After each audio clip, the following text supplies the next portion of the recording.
So, good day, Sir Arcaios. I am John Kyle D. Anyura from Section G2D, and I'll be explaining about the watertight integrity and the importance of keeping it within the ship.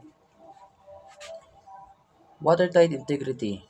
Watertight integrity on a ship refers to the ability of its hull and internal compartments to prevent water from entering, essentially ensuring that the vessel remains afloat even if a section is damaged. A maintained sealed Water watertight bulkheads and closing devices like doors and hatches across different compartments, which is crucial for the safety of the ship and its crew in case of flooding or breaches. Without proper watertight integrity, a ship could rapidly flood and sink. So ang watertight integrity kay ang hull sa barko o ang internal compartment sa barko nga ma-prevent ang pagsud sa tubig nga nga kailangan permira pod ay kailangan ma-remains nga mo float ang barko na bisan pag musod ang tubig dapat mo float gyapon ang barko. So importante ni siya kay para sa safety pod sa crew bisag nanay damage mo float gyapon ang barko.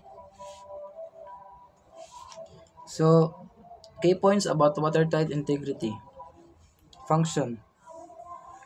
Dividing the ship into separate compartments using watertight bulkheads limits the spread of water in case of damage, allowing the ship to stay afloat even with a flooded compartments. So, ang barko gidivide ang barko sa lain-lain nga compartments para kumusod ang tubig dili ra siya dali dili ra kusog ang flood, then mo lutaw gyapon ang barko dili siya dali masink mo unload.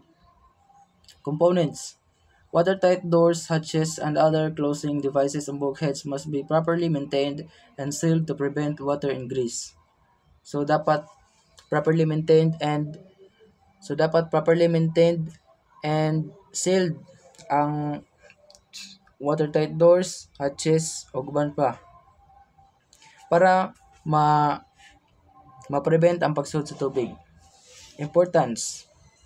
Safety. Maintaining watertight integrity is paramount for preventing sinking in case of collision, grounding, or hull breaches.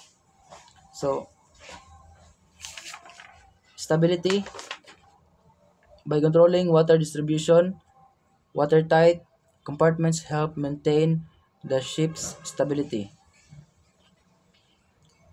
Maintenance practices. Regular inspections of all watertight closures and seals, testing of closing and mechanisms to ensure proper functions, crew training on proper operation of watertight doors and procedures in emergency situation.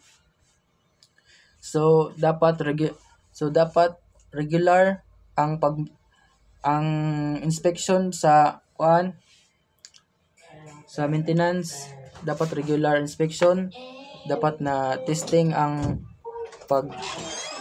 dapat na matestingan nimo kung sealed bagay siya na proper ang paggana, then dapat training pod ang crew, dapat naka-training ang crew para kabaw sila sa buhaton kabaw sila sa proper operation o ang procedures sa emergency situation, ang proper sa procedure sa emergency.